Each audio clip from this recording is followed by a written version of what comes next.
రాష్ట్ర వ్యాప్తంగా పలు గురుకులాలలో ఏసీపీ దాడుల్లో భాగంగా ఖమ్మం జిల్లా కారపల్లి మండలం గాంధీనగర్ ఐటీడీఏ పరిధిలోని గురుకుల పాఠశాలలో ఏసీబీ డీఎస్పీ రమేష్ ఆధ్వర్యంలో ఆకస్మిక తనిఖీలు నిర్వహించారు.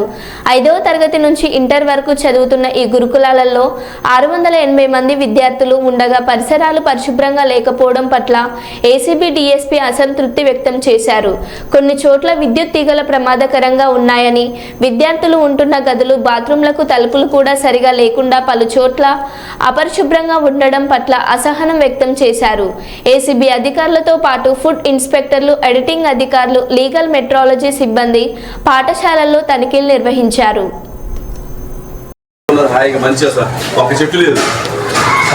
ఉందండి ఒక చెట్టు ఉందా? ప్లేస్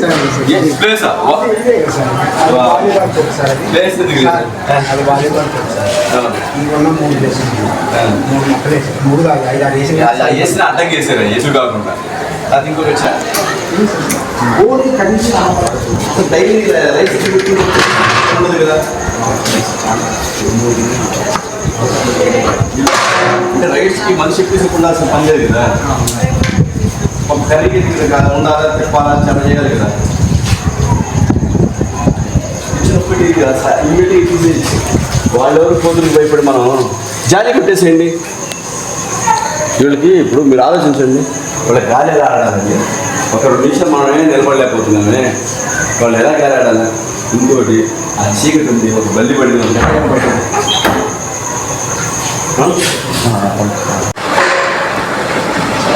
ఈ బ్యాగ్ అవసరమా?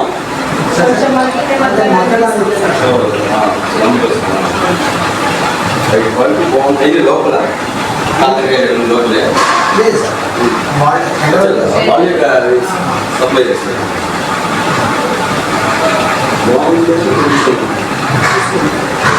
మెయిన్ హైజీనిక్ మొత్తం ఎన్ని చేస్తారు డైలీ? మధ్యాహ్నం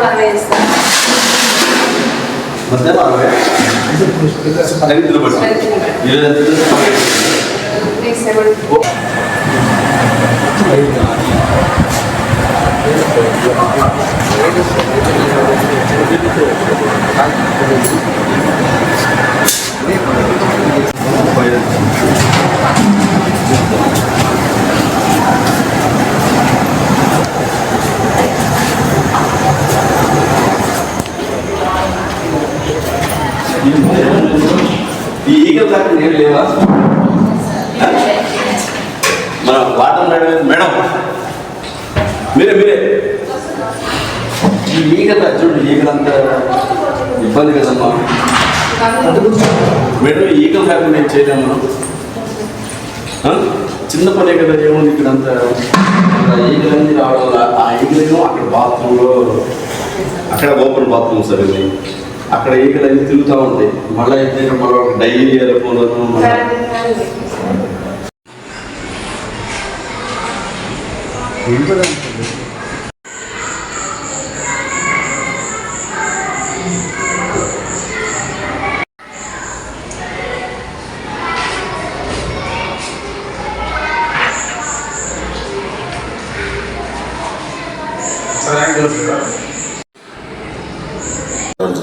మెయింటెనెన్స్ ఆఫ్ టాయిలెట్స్, వాష్రూమ్స్ బాగాలేవు.